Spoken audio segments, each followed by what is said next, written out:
Jika ada yang sedang meragukan efektivitas doa, pengalaman-pengalaman berikut dapat menjadi pendorong semangat berdoa Anda. Sahabatku, kali ini saya ingin bertutur tentang Kang Maman. Sebut saja begitu.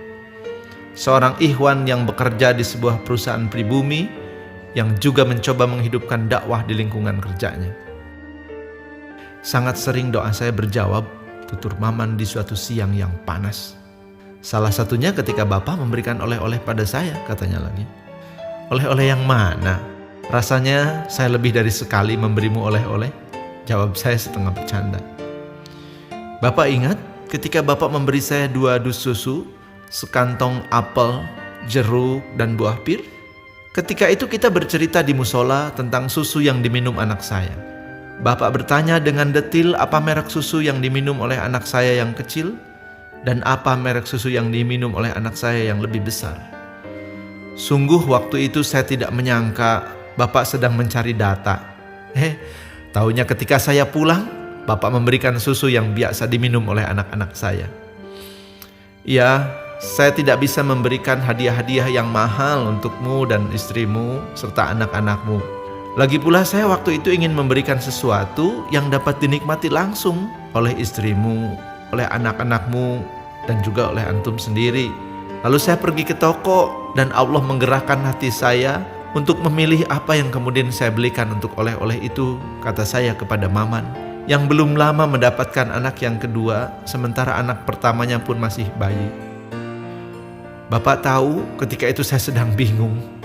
Saya sedang mengerjakan tugas yang sangat berat, menyusun sistem penggajian yang baru untuk seluruh karyawan, termasuk gaji baru untuk Bapak, katanya dengan tersenyum getir.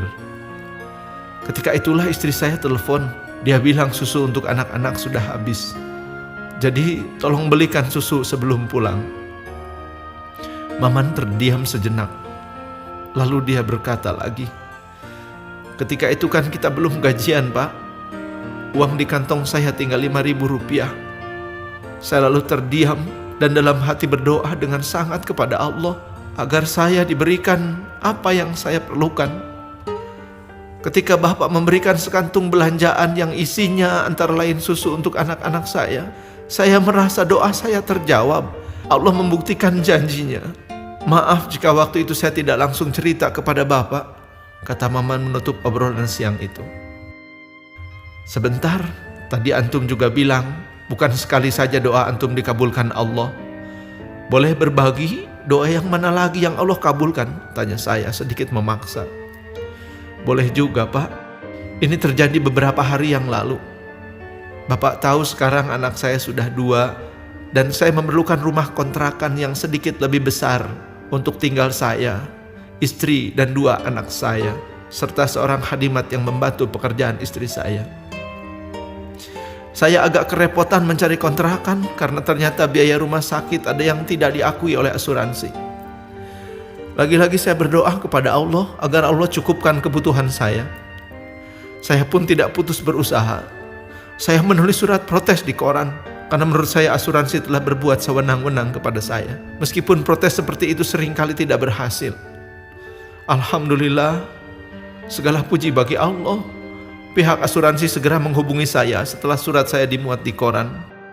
Mereka berjanji akan mengembalikan apa yang sudah saya bayarkan ke rumah sakit. Terlebih lagi seperti Bapak tahu, gaji kita bulan ini naik dan perusahaan memberikan bonus tahunan yang lumayan bagi kita. Alhamdulillah, saya bisa segera mencari kontrakan baru yang lebih besar agar anak dan istri saya tidak lagi tinggal di rumah yang terlalu sempit. Maman menjambat tangan saya pun memeluknya dan merasakan kehangatan persahabatan yang tulus dari seorang hamba Allah yang tawakal, yang yakin bahwa doa bukan saja akan didengar, tapi akan diijabah oleh Allah. Allah yang berfirman kepada kita, Ud'uni astajib lakum, memohonlah kepadaku, maka aku akan mengabulkan permohonanmu. Dan Allah juga yang berfirman di dalam